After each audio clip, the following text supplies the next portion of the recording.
Star Connections Radio presents.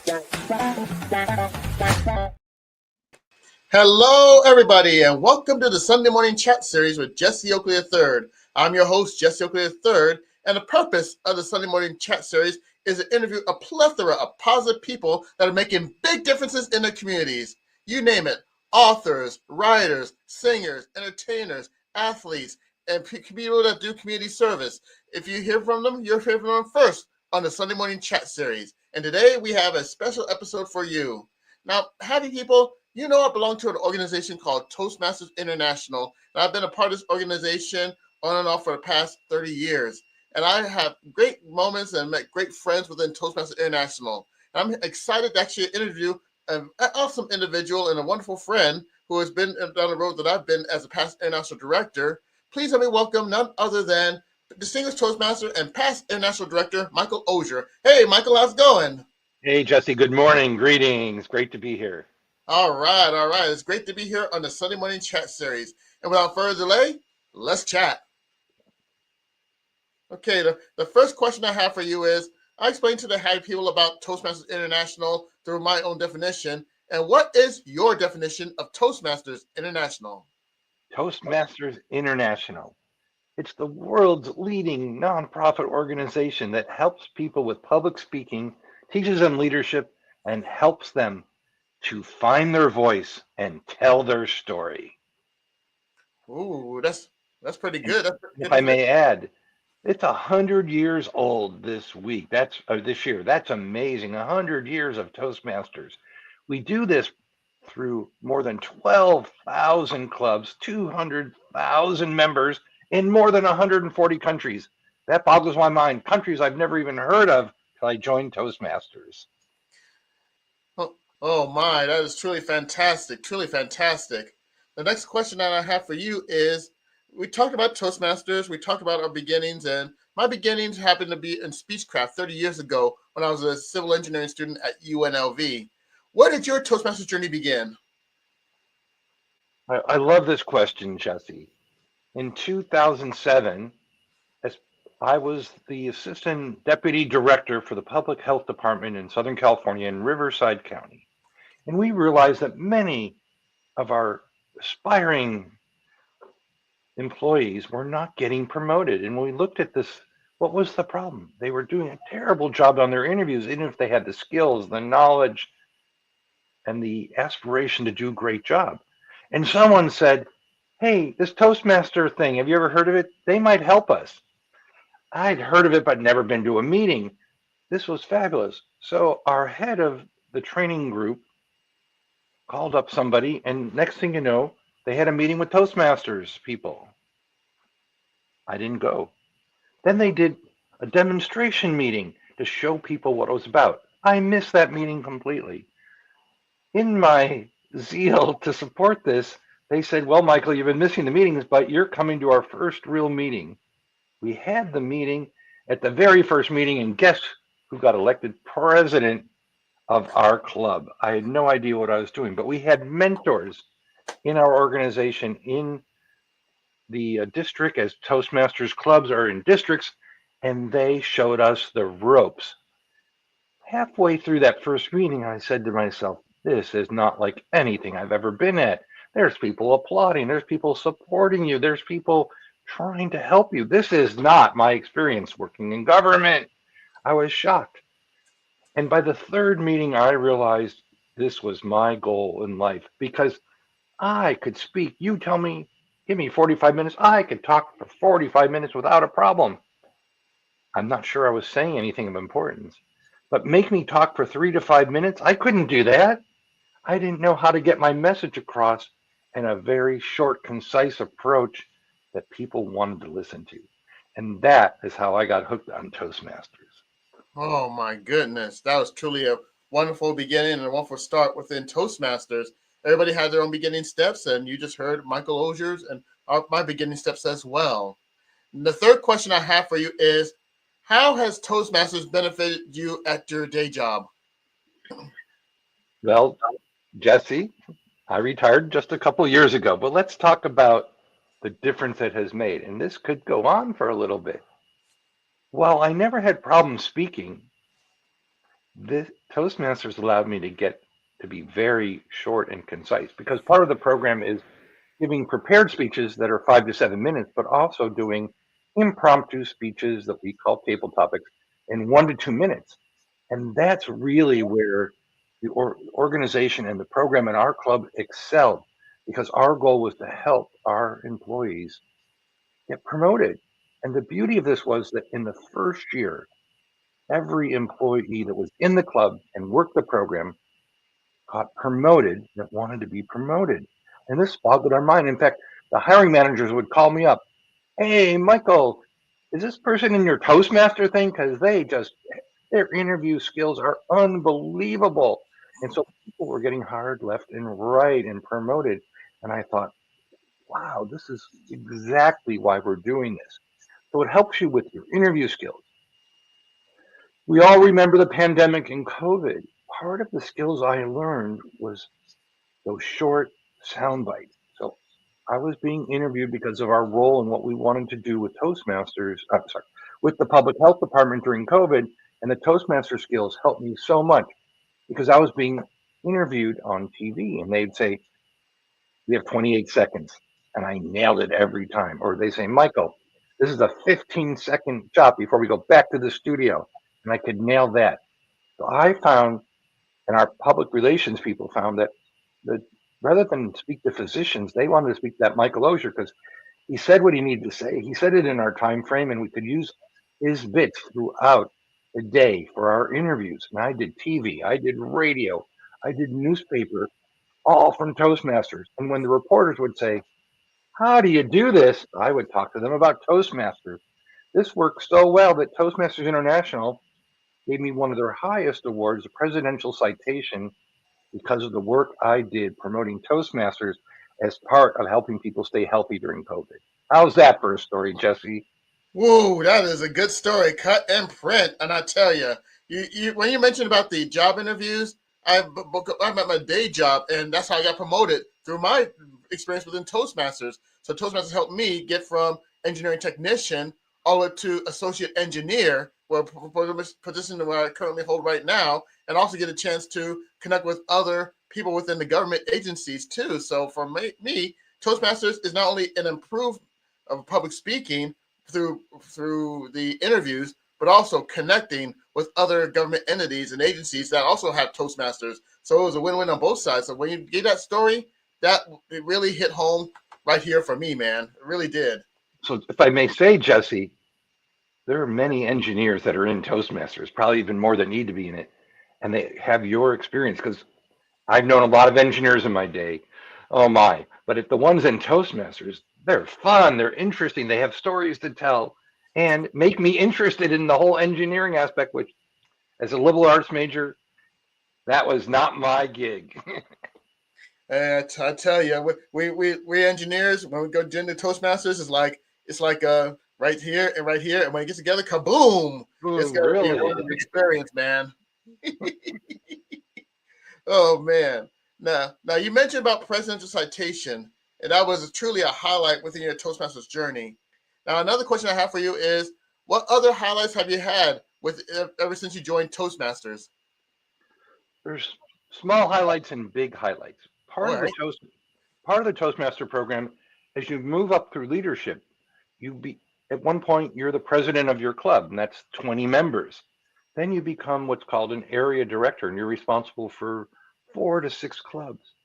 And that's probably the coolest job in Toastmasters because you get to visit other clubs and help them become better, to be have a higher level of training, to teach the people how to speak and how to just run the program, getting people to speak, doing the impromptu speaking, and then the secret sauce of Toastmasters, you get your speeches evaluated by your peers.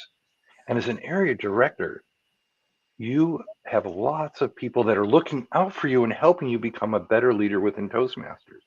So much so that the next year, when I was a division director in charge of 25 clubs, we helped start new clubs. We were very successful in our district in Southern California, and I received what was called a presidential distinguished for my division, and I was division director of the year. That was amazing. 3,000 members, and of all the district directors, I was the one in our district that got. That was a very proud moment. In addition, as you move up through the organization, in 2013-14, I was in charge of the whole district, Yes. 125 clubs, thousands of members. And the beauty of that year, if you became distinguished, which is the sign of an excellent district, we got to go to Kuala Lumpur, Malaysia, and you get to go on stage with your team. On TV cameras are going, pictures are going, and to be on stage in the first ever Toastmasters convention outside of North America, that was a very, very proud moment, and that was amazing. And of course, having been like you 2 years on the board of directors, those experiences where you're planning on what's going to happen to the organization for the next 5 or 10 years, then you're thinking way outside the box and really making a difference. I could go on, but it's really made me a better person in some ways that I didn't expect. You have to listen. You have to care about other people in ways. Being a big boss, I could do whatever I wanted, but in Toastmasters, that doesn't work that way. You're just like another member. You have to listen. You have to help. You have to play the roles that everybody else does. You're just a peer. You're just a normal person. And humility is not my strong point, but I have to learn humility as I did this. Now, I'm still a work in progress, and that's the beauty of Toastmasters. For anyone out there, remember, no one comes out of the box being great. You learn this. It's a self-paced program, meaning you work at what you want to improve as you improve, but it's a process. And all of us can be better. And that's fantastic because in Toastmasters, you learn about yourself, but then you help others. And I really believe this is making a difference in our communities. Just like I said, in Riverside County in California, Mhm. my message was helping people first stay healthy, second, get tested to see if they had the disease, and then third, get vaccinated against the disease. And Toastmasters was helping really 2.5 million people get healthier. And that, what could be better? What other organizations can do this? I tell you, hit the nail right on the head. And you know what? When you were in Kuala Lumpur, I was celebrating you, and it was a fun experience, especially in Kuala Lumpur. And myself, my wife, and I, we were there to actually promote the year after in Vegas for the convention in 2015. And hard to believe that was 10 years ago. And us being international directors, we've been through that role. And again, Toastmasters. Yes, I'm a boss in my day job, but when it comes to teamwork, it's always we over me. And when it comes to actually getting that Toastmasters experience, you have to be at your best. Actually, we all have our starting points. We're all work in progress. And when it comes to those starting points, I have a wise saying from one of my mentors in social media, Evan Carmichael, who taught me to believe, and is always expect to stink, and then in the first round, and then always get better. That's the thing about Toastmasters. We all have our starting points, but when you go to your first starting point, you have to find ways to get better and better and better, and then the journey is all beautiful, man. All beautiful. All right.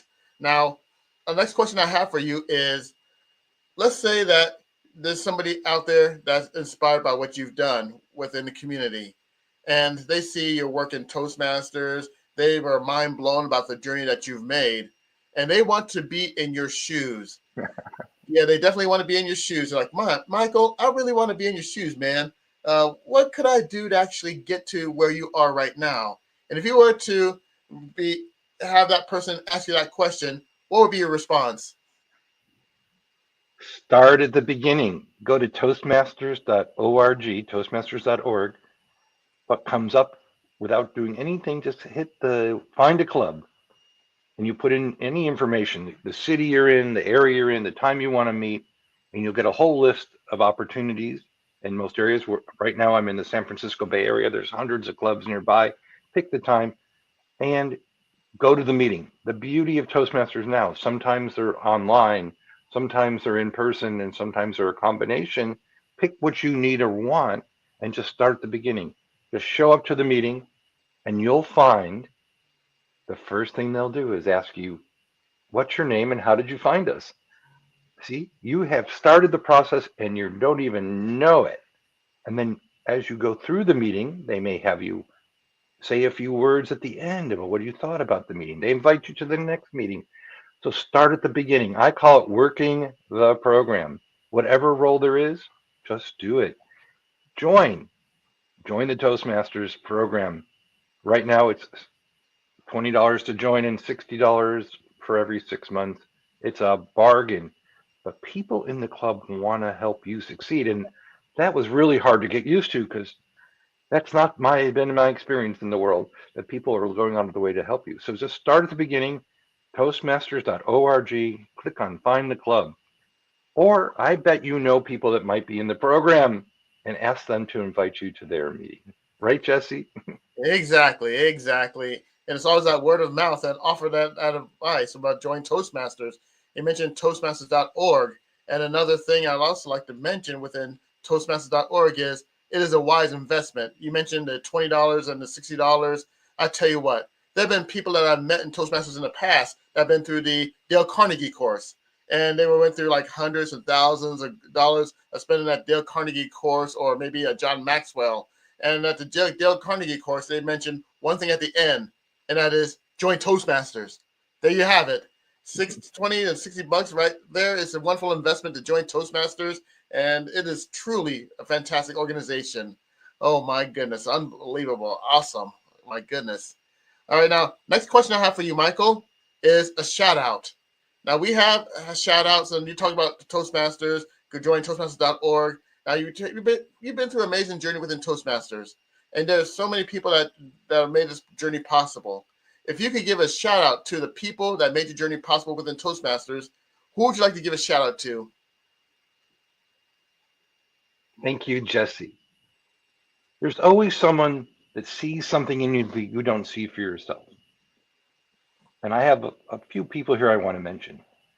There's Tom Jameson. He received the Presidential Citation last year, and he was the first district director that I met when I first joined.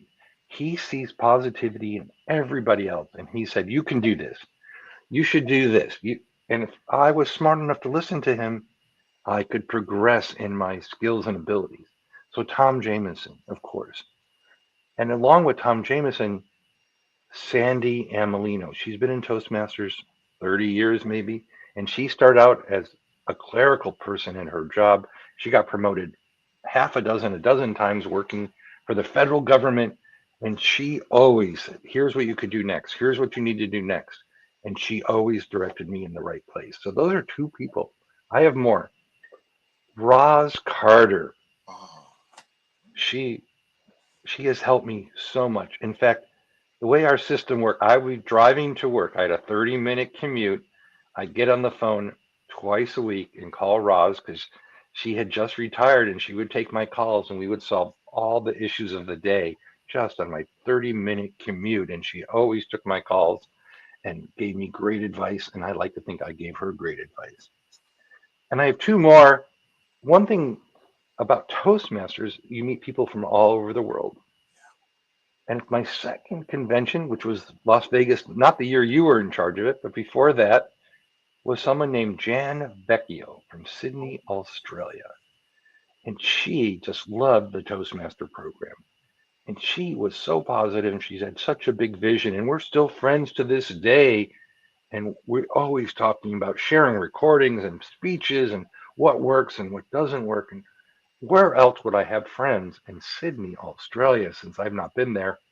She was in town last August for the 100-year anniversary, and we gave her a whole tour of the Pacific Coast Highway in California, and she got to see the world in a different way. What an amazing person. And someone we both know from Los Angeles area, Giovanna Dottore. oh, She she has a huge philosophy. She sees the big pictures and she helps me be better in everything I do. Have you thought about this? Have you wanted to do this? What's cool about her, she works for Mattel Toy Company. And so they have that whole approach of fun in the world and fun in Toastmasters. And she has helped me see the world in a different perspective. Those are just a few people in Toastmasters. But as you can see, they didn't help me be a better Toastmaster. They helped me be a better person. And those are my shout outs. Jesse, thank you so much for giving me a chance to recognize those people. Oh my goodness, you mentioned Tom, you mentioned Jen, you mentioned Roz, you mentioned Sandra, you mentioned Giovanna. You know, in Vegas, we call that a winning hand. And that is truly a winning hand, and you really hit the jackpot when it comes to those 5 amazing individuals that you just mentioned. And hello, everybody that's out there. Oh my goodness, that is truly a winning hand. And with that type of hand, you get all the chips on the table. All right. Now, this part of the interview is for my crew and my people, known as the Happy People. Every time and every end of the interview, I always have people ask for words of wisdom for my crew, the Happy People. If you have any positive words of wisdom for my people, the Happy People, what would it be? I have 2 3-word words of wisdom. All right. So 3 words. The first, just say yes. There's opportunities everywhere. And people say, I want you to do this. Can you go to this meeting? Can you help this person? Just say yes and figure it out as you go. And people will help you figure it out. This is my favorite talk I give. Find a way to say yes. So just say yes, Jesse. And your happy people, I know they already do that.